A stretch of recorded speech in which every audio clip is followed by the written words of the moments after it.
मैं आज economics honours paper 4 का क्वेश्चन लाया हूँ जो कि बहुत इम्पोर्टेंट है। इस प्रकार के क्वेश्चन पूछे जाएंगे तो आपको ध्यान में रखना है।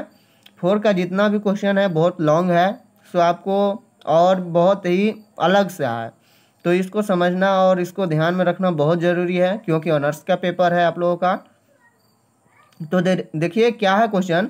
सार्वजनिक ऋण के विभिन्न प्रकारों का वर्णन करें या राजकीय या सार्वजनिक ऋण भुगतान करने के विभिन्न उपायों की विवेचना करें। या राजकीय ऋण क्या है, आपके विचार से राजकीय ऋण लेने और परिशोधन यानी भुगतान करने का सबसे अच्छा उपाय क्या है, अपने उत्तर का कारण लिखिए। या सार्वजनिक ऋण क्या है, उन विभिन्न उपायों की विवेचना कीजिए जिनके द्वारा सार्वजनिक ऋण में वृद्धि की जा सकती है। इसका भुगतान कैसे किया जाता है।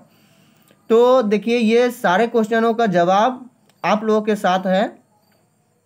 क्या है कि वर्तमान युग में सार्वजनिक ऋण राजकीय आय का महत्वपूर्ण स्रोत बन गया है।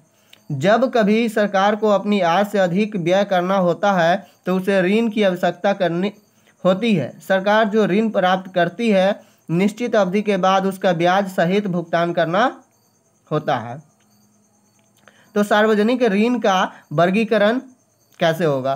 तो सार्वजनिक ऋण का वर्गीकरण विभिन्न प्रकार से किया जा सकता है। वर्गीकरण का आधार ऋण लेने की अवधि, ब्याज की दर, बाजार जहां से ऋण लिया गया, ऋण का उद्देश्य, ऋण लेने का तरीका आदि कोई भी हो सकता है। सार्वजनिक ऋणों का निम्नलिखित वर्गीकरण किया जा सकता है। उसमें से पहला जो है वह है ऐच्छिक व बलातु ऋण। देखिए बलात् ऋण सरकार अपनी सार्वभौमिक शक्ति के कारण नागरिक से बलपूर्वक उनकी इच्छा के विरुद्ध लेती है। इस प्रकार के ऋण आधुनिक सरकारों द्वारा कम ही लिए जाते हैं। आजकल संकट के समय व्यक्तियों के ऋण देने के लिए बाध्य करने के स्थान पर सरकार उन पर नैतिक दबाव डालती है। जैसे द्वितीय महायुद्ध में सरकार ने व्यक्तियों को युद्ध बॉन्ड्स खरीदने के लिए कहा था। आवश्यकता के समय ऐच्छिक ऋण लेने का तरीका उपयुक्त है। इस प्रकार के ऋण नागरिक अपनी इच्छा से राज्य को देते हैं और सरकार की ओर से उन पर कोई दबाव नहीं पड़ता है। ऐच्छिक ऋण का मुख्य लाभ यह है कि इसमें ऋणदाता को पूर्ण स्वतंत्रता रहती है कि वह अपनी परिस्थिति के अनुसार जिस परिमाण से चाहे अंशदान कर सकता है। आधुनिक अर्थशास्त्री इसी प्रकार के ऋणों को सबसे अच्छा समझते हैं। अगला जो पॉइंट है उत्पादक और अनुत्पादक ऋण, यानी कि यदि ऋणों का उपयोग इस प्रकार किया जाए कि उसमें राज्य को लाभ हो तो ऋण उत्पादक कहे जाते हैं। जैसे रेलें, नहरें, बिजली घर आदि। अन्य ऋण जिनके उपयोग से सरकार को कोई आय प्राप्त न हो अनुत्पादन ऋण कहे जाते हैं। युद्ध व्यय के लिए लिया गया ऋण तथा अकाल बाढ़ आदि पर व्यय करने के लिए लिए गए ऋण अनुत्पादन ऋण के उदाहरण हैं। यदि विस्तृत दृष्टिकोण से लिया जाए तो अनेक प्रकार का व्यय उत्पादक है, क्योंकि जिन व्ययों से राज्य को प्रत्यक्ष आय नहीं होती है उनकी व्यक्ति की कार्य क्षमता की वृद्धि होती है। श्रीमती हिक्स ने अनुत्पादन ऋण को मृत भार ऋण कहा है, क्योंकि इनके उपयोग से देश की उत्पादन शक्ति में कोई वृद्धि नहीं होती है। उत्पादन ऋणों को उन्होंने सक्रिय ऋण कहा है। अगला जो है वह है शोध्य और अशोध्य ऋण। जिस ऋण को ब्याज सहित एक निश्चित तिथि पर लौटाने का वचन सरकार देती है वह शोध्य ऋण कहलाता है, लेकिन अशोध्य ऋण में सरकार ब्याज देने की गारंटी देती है। जब तक कि ऋण का भुगतान नहीं किया जाता तब तक सरकार ब्याज देती रहेगी। शोध्य ऋण का भार वर्तमान पीढ़ी पर होता है, जबकि अशोध्य ऋण का भार भावी पीढ़ी पर। अशोध्य ऋण का व्यवहारिक रूप में देखने में हम कम आते हैं और आज के प्रजातांत्रिक युग में ऐसे ऋणों को घृणा की दृष्टि से देखा जाता है। जब कभी सरकार आर्थिक कठिनाइयों के कारण ऋण के भुगतान करने के योग्य नहीं रहती है तो सरकार शोध्य ऋण को अशोध्य ऋण घोषित करके ऋण के भुगतान से बच जाती है। शुद्ध ऋण के लिए सरकार ऋण परिशोध कोष की स्थापना करती है और प्रति वर्ष इतना रुपया जमा करती है कि ऋण भुगतान की अंतिम तिथि तक पूर्ण मूलधन का भुगतान किया जा सके। अगला जो पॉइंट है वह है वार्षिक वृत्ति तथा लॉटरी ऋण। ये है कभी कभी सरकार ऋण एक साथ न लेकर वार्षिक वृत्ति के रूप में लेती है। इस प्रकार के ऋण का भुगतान भी सरकार को एक ही साथ नहीं करना पड़ता, बल्कि वार्षिक किस्तों के द्वारा इनका भुगतान किया जाता है। सरकार जीवन वार्षिक वृत्ति के द्वारा इनका भुगतान किया जाता है के आधार पर भी रुपया उधार लेती है। इन ऋणों के बदले सरकार ऋणदाता को वार्षिक वृत्ति उस समय तक देती है जब तक कि वो जीवित रहता है। अगला जो पॉइंट है वह है बाहरी और भीतरी ऋण। राज्य देश के भीतर भी ऋण प्राप्त करता है और विदेशों से भी। जो ऋण देश के भीतर से प्राप्त किए जाते हैं उन्हें भीतरी या आंतरिक ऋण कहते हैं, और जो विदेशों से प्राप्त किए जाते हैं उन्हें बाह्य ऋण या बाह्य ऋण कहते हैं।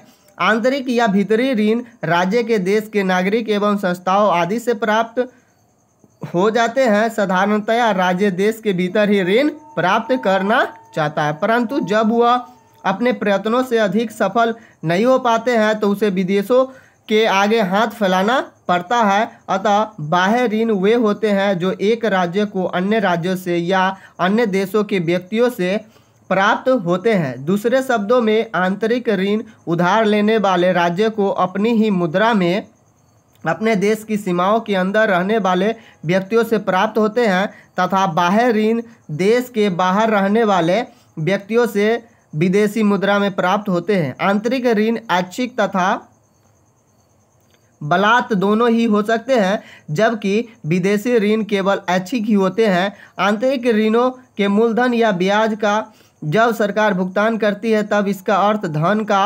पुनर्वितरण होता है, परंतु विदेशी ऋणों के मूलधन या ब्याज के भुगतान से संपत्ति देश की बाहर चली जाती है। लेकिन पिछड़े हुए देशों के लिए बाह्य ऋण का महत्व बहुत अधिक होता है, क्योंकि वहाँ के प्राकृतिक साधन बहुत अविकसित व्यवस्था में होते हैं और उनका विकास करने के लिए देश में धन नहीं होता है। अगला जो है पॉइंट वह है दीर्घकालीन व अल्पकालीन ऋण। ये ऋण की अवधि के आधार पर ऋणों का वर्गीकरण दीर्घकालीन व अल्पकालीन ऋण में किया जाता है। इस ऋण में स्पष्ट भेद नहीं किया जा सकता, फिर भी यह कहा जा सकता है कि जो ऋण दीर्घकाल के लिए 10 या अधिक वर्षों के लिए लिए जाते हैं वे दीर्घकालीन ऋण है, और इससे कम समय में परिपक्व होने वाले ऋण अल्पकालीन ऋण होते हैं। दीर्घकालीन ऋणों को अनिश्चितकालीन ऋण या अस्थायी ऋण तथा अल्पकालीन ऋण को अनिश्चितकालीन ऋण या अस्थायी ऋण कहते हैं। क्रय योग्य एवं अक्रय योग्य ऋण ये क्या होता है, तो देखिए क्रय योग्य ऋण वे हैं जिनमें सरकार प्रतिभूतियों को खुले बाजार में खरीदा व बेचा जा सकता है। अधिकतर ऋण उसी प्रकार के होते हैं। अक्रय योग्य ऋण में ऋण पत्रों को स्वतंत्रता पूर्वक बाजार में बेचा नहीं जा सकता, इनको सरकार को ही वापस किया जा सकता है। इस प्रकार की प्रतिभूतियों का उद्देश्य बाजार में प्रतिभूतियों के मूल्य में स्थिरता प्रदान करना होता है। अगला जो पॉइंट है वह है ब्याज सहित व ब्याज रहित ऋण। ब्याज सहित ऋण पर सरकार ऋणदाताओं को निश्चित ब्याज की दर निश्चित अवधि के बाद देती रहती है। सरकार लगभग सभी ऋण इसी प्रकार लेती है। ब्याज रहित ऋणों का प्रयोग अधिक नहीं है। इनमें ब्याज न मिलने के कारण लोग ऋण लेना पसंद नहीं करते हैं। कुल ऋण और शुद्ध ऋण ये क्या होता है, तो देखिए किसी भी समय या अवधि विशेष पर सरकार के जितने ऋण होते हैं उन सबको योग का कुल ऋण कहते हैं। इस कुल ऋण में से उस कोष की रकम को जिसमें सरकार ने ऋणों का भुगतान करने के लिए एकत्र किया है निकाल देने पर जो कुछ शेष बचता है वह शुद्ध ऋण कहलाता है। सार्वजनिक ऋण भुगतान के तरीके क्या हैं, तो सार्वजनिक ऋण का भुगतान करने के मुख्य तरीके निम्नलिखित है। ऋण निषेध। इस रीति के अंतर्गत सरकार ऋण का भुगतान करने से इनकार कर देती है और इस तरह स्वयं को ऋण के भार से मुक्त कर लेती है। सरकार ऋण निषेध की नीति आंतरिक और बाह्य दोनों प्रकार के ऋणों के संबंध में अपना सकती है। ऋण निषेध का तरीका देखने में तो सरल प्रतीत होता है, परंतु इसके परिणाम बहुत घातक सिद्ध हो सकते हैं। वार्षिक वृत्ति। इस रीति के अंतर्गत सरकार अस्थायी या दीर्घकालीन ऋण का भुगतान वार्षिक किस्तों के रूप में करती है। इस रीति के द्वारा सरकार पर समय समय यानी धीरे धीरे ऋण का दायित्व कम होता चला जाता है तथा भुगतान की अंतिम तिथि पर एकदम समस्त ऋण का भुगतान नहीं करना पड़ता है। अगला पॉइंट है ऋण परिवर्तन। इस रीति के अंतर्गत सरकार वास्तव में पुराने ऋण का भुगतान न करके उसका रूपांतरण कर देती है, अर्थात ब्याज की दर और ऋण की शर्तों को परिवर्तित कर दिया जाता है। व्हीलर के शब्दों में ऋण परिवर्तन का अर्थ साधारण ब्याज की दरों की कमी से लाभ उठाकर ब्याज की राशि को कम करने के हेतु वर्तमान ऋणों को नए ऋणों में बदलना है।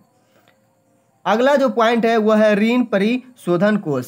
इस रीति के अनुसार सरकार एक कोष की स्थापना कर लेती है तथा इस कोष में सरकार प्रति वर्ष इतनी रकम डालती रहती है कि निश्चित तिथि पर ब्याज सहित मूलधन का भुगतान सरलतापूर्वक किया जा सके।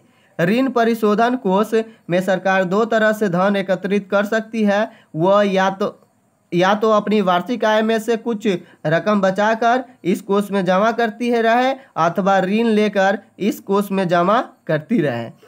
Professor JK. मेहता ने ऋण परिशोधन कोष रीति की प्रशंसा करते हुए लिखा है कि परिशोधन कोष की पद्धति ऋण शोधन का सर्वोत्तम तरीका है। यह एक क्रमबद्ध प्रणाली है तथा कोई भी इसे किसी विशेष ऋण की आवश्यकताओं की पूर्ति में समायोजित कर सकता है। अगला जो पॉइंट है कर्मानुसार भुगतान। ऋण भुगतान की इस रीति में सरकार कुछ ऐसी व्यवस्था कर देती है कि जारी किए गए वांडस में से कुछ ही परिपक्वता अवधि प्राप्त वर्ष पूरी हो जाए, प्रति वर्ष पूरी हो जाए। ऐसे बांड की संख्या क्रमानुसार पहले ही निश्चित कर दी जाती है तथा ऋण का एक भाग प्रति वर्ष चुकता कर दिया जाता है, जैसा कि गांव घर में ये चलता है। लॉटरी द्वारा भुगतान। यह रीति भी क्रमानुसार भुगतान का ही एक संशोधित स्वरूप है। अंतर केवल इतना है कि इस रीति में वांट्स की संख्या प्रारंभ में क्रमानुसार निश्चित नहीं की जाती है अपितु लॉटरी द्वारा प्राप्त की जाती है। इस रीति का सबसे बड़ा गुण यह है कि इसमें विनियोजकों की ऋण वापस मिलने के निश्चित समय का पता नहीं रहता है और यह भी संभव है कि उन्हें ऋण का भुगतान ऐसे समय पर मिले जबकि उसकी उचित विनियोग के कोई अवसर उपलब्ध न हो। अगला है ऋण का पुनः शोधन।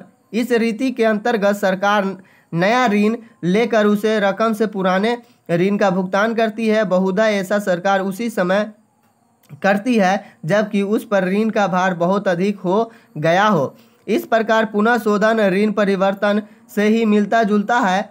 अंतर केवल इतना है कि ऋण पुनः शोधन की रीति के अंतर्गत सरकार नए ऋण लेकर पुराने ऋण का भुगतान करती है, जबकि ऋण परिवर्तन की रीति के अंतर्गत वास्तविक रूप से पुराने ऋण का भुगतान न करके उसका रूपांतरण कर दिया जाता है।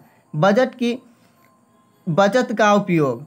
सरकार अपने बजट में व्यय को आय की तुलना में कम रखकर तथा इस तरह बचत करके उसका उपयोग ऋण के भुगतान में कर सकती है। वास्तव में यह ऋण शोधन का पुराना तरीका है तथा वर्तमान युग में जबकि सरकार के कार्य इतने अधिक व्यापक हो गए हैं कि उसे बजट की अपेक्षा घाटे के बजट बनाने पड़ते हैं, इस रीति को कोई महत्व नहीं है। अगला जो पॉइंट है और जो लास्ट पॉइंट है वह है पूंजी कर। पूंजी कर अस्थायी ऋण भार को कम करने में बहुत लाभकारी सिद्ध हो सकता है। जब सरकार विभिन्न प्रकार के कर लगाने में स्वयं को असमर्थ पाती है तो उस समय सरकार को पूंजी पर कर लगाने की नीति की ही अधिक सहायक साबित होती है। युद्धकालीन ऋण भार से मुक्ति पाने के हेतु तो अनेक देश की सरकारों द्वारा इस अस्त्र का प्रयोग किया गया। इस रीति के महत्व का विवेचना करते हुए डाल्टन ने लिखा है, संपूर्ण वाद विवाद के बीच मेरा अपना मत यह है कि ऋण को निपटाने हेतु पूंजी कर अपने गुणों के कारण सबसे अच्छी नीति है। तो इस तरह से आप लोगों ने इस क्वेश्चन को देखा कि किस तरह से हम लोग ऋण ले सकते हैं, यानी कि हम लोग नहीं, ये भारत यानी सरकार जो है ऋण किस तरह से ले सकते हैं और उसका भुगतान किस तरह से कर सकते हैं। आप अगर अपने सामाजिक जीवन में देखेंगे तो भी वही चीज़ है जो आप लोग अभी इसको पढ़े हैं। तो उसी अनुसार आप लोग भी यहाँ पर क्रय विक्रय जो लेते हैं, लेन देन करते हो, इसी अनुसार है, परंतु उसको सामाजिक के तौर पर देखें और उसको अपने लैंग्वेज में लिखने का प्रयास करें। बहुत इजी क्वेश्चन है ये, परंतु ये समाज से रिलेटेड है, इसलिए क्वेश्चन आने की संभावना है। तो फिर हम लोग मिलेंगे नेक्स्ट वीडियो में, तब तक आप लोग मस्ती से पढ़ाई कीजिए। Thank you for watching.